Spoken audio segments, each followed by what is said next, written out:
नमस्कार। प्रभु वंदना चैनल में आपका स्वागत है। आज के इस वीडियो में मैं आपको सुनाऊंगी नाग पंचमी की कहानी। ये बहुत ही पुरानी कहानी है। चलिए अब कहानी शुरू करते हैं। एक नगर में एक साहूकार रहता था। उसके 7 बेटे थे और 7 ही बहुएं थी। वे सब बड़े प्रेम से रहते थे। उनके घर में बहुत ही आनंद था। एक दिन बड़ी बहू ने अपनी छोटी देवरानियों से कहा कि चलो आज हम घर पोतने के लिए मिट्टी लेके आते हैं। तो वो सब मिट्टी लेने के लिए निकल गई। जैसे ही मिट्टी खोद रही थी तो एक सांप आया, बड़ी बहू से मारने लगी। लेकिन जो सबसे छोटी बहू थी उसने रोका कि आप इसे ना मारो, मैं इसके लिए दूध लेके आती हूँ। तो वो ये सांप को कह के चली गई कि मैं अभी आपके लिए दूध लेके आती हूँ। लेकिन घर के काम में उसे आने में थोड़ी देर हो गई। तो वो जब आई तो सांप ने कहा कि तुमने मेरे को बड़े आदर के साथ प्रणाम किया है, इसलिए मैं तुझे छोड़ रहा हूँ, नहीं तो देर से आने के लिए मैंने तुझे डसना था। उसने उसे कहा कि नाग भैया कि आप इस तरह मेरे पे क्रोध ना करो, क्योंकि मैं तो बिल्कुल ही अकेली हूँ, मेरा तो कोई भी नहीं है। तो सांप को उस पे दया आई। उसने कहा कि तू इस तरह से रो मत, आज से मैं तेरा भाई हूँ। जब भी तुझे कोई दुख हो, कोई तकलीफ़ हो, तू मुझे याद करना, मैं तभी आ जाऊँगा। इसी तरह से तीज का त्यौहार आया तो सारी बहुओं को लेने उनके मायके से कोई ना कोई आया। लेकिन वो बेचारी परे होकर बैठी रही, उसे कोई भी लेने नहीं आया। तो वो मन में बहुत ही दुखी थी और रो रही थी कि क्योंकि सभी उसे ताने मार रहे थे कि तेरा तो कोई भी नहीं है, तुझे तो कोई भी लेने नहीं आया। सारी बहुएं उसे इस तरह से बोल रही थी। तभी वहाँ पे एक लड़का आया। उसने उसके ससुर से कहा कि मैं इसका भाई हूँ और इसको मैंने अपने साथ इसके मायके लेके जाना है। तो पर ससुर जी ने कहा कि इसका तो कोई भी भाई नहीं है।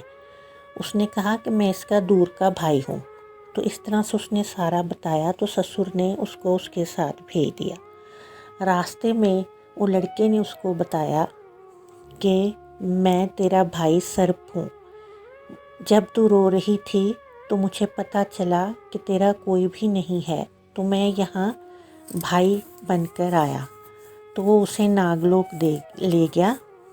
तो वहाँ पर उसने अपनी माता को बताया कि ये मेरी बहन है और आपकी बेटी है, तो आप इसे यहाँ अपने पास प्यार से रखिए।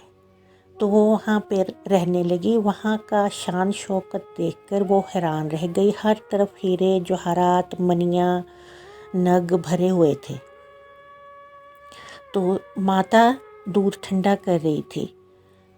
तो उसने पूछा कि ये आप किसके लिए ठंडा कर रही हो? तो उसने कहा कि ये छोटे छोटे जो नाग हैं ये सब मेरे बच्चे हैं।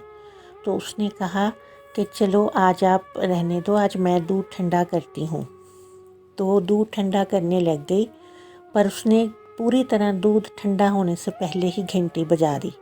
जैसे ही नाग वहाँ पर आए तो उनके फन जल गए। तो उन्हें बड़ा ही गुस्सा आया। उन्होंने कहा कि हम तो इसे डसेंगे। लेकिन जो उसका भाई सर्प था उसने उन्हें ऐसा करने से रोका। थोड़े दिनों के बाद वो उसे उसके ससुराल में पहुंचाने के लिए चल पड़ा। तो नाग माता ने उसे बहुत सारे हीरे जवाहरात दिए, साथ में मणियों से भरा हुआ, जवाहरातों से भरा हुआ एक हार दिया। उस हार की चर्चा तो घर घर होने लगी। तो वो चर्चा वहाँ के राजा के पास भी पहुँची। तो रानी ने कहा कि मैं तो वही हार पहनूंगी। तो सैनिक उसके घर में उसका हार लेने के लिए आ गए। तो ससुर ने उससे उतरवा के हार सैनिकों को दे दिया। जब रानी ने वो हार पहना तो वो सांप बन गया। तो फिर उसने परे को झटक दिया। तो तब राजा ने बहू को अपने महल में बुलाया और पूछा कि तूने ये क्या जादू टोना किया है, हार तो सर्प बन गया। तो उसने कहा कि मैंने ये कोई जादू टोना नहीं किया, ये हार मुझे मेरे भाई सर्प ने ही दिया था। तो वहाँ पे सर्प प्रकट हो गया। तो उसने कहा कि ये हार मैंने इसके लिए ही दिया है, इसे नाग माता ने दिया है और कोई पहनेगा तो उसकी जान भी जा सकती है। तो उन्होंने हार उसे वापस कर दिया। तो इस तरह से सर्प ने भाई बन के उसकी इज्जत की रक्षा की और भाई की तरह ही अपना सारे जो उसके फ़र्ज़ थे उसने निभाए। तब से नाग पंचमी के दिन नागों की पूजा होने लगी और लोग उन्हें दूध पिलाने लगे। इस तरह से जो भी कोई इस कथा को पढ़ता है या सुनता है तो उसके सब दुख दूर हो जाते हैं और नाग उसे कभी भी नहीं डसते और सारी उम्र तक उसकी रक्षा करते हैं। बोलो नाग देवता की जय।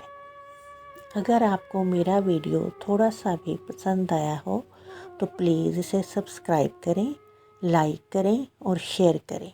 जय माता दी।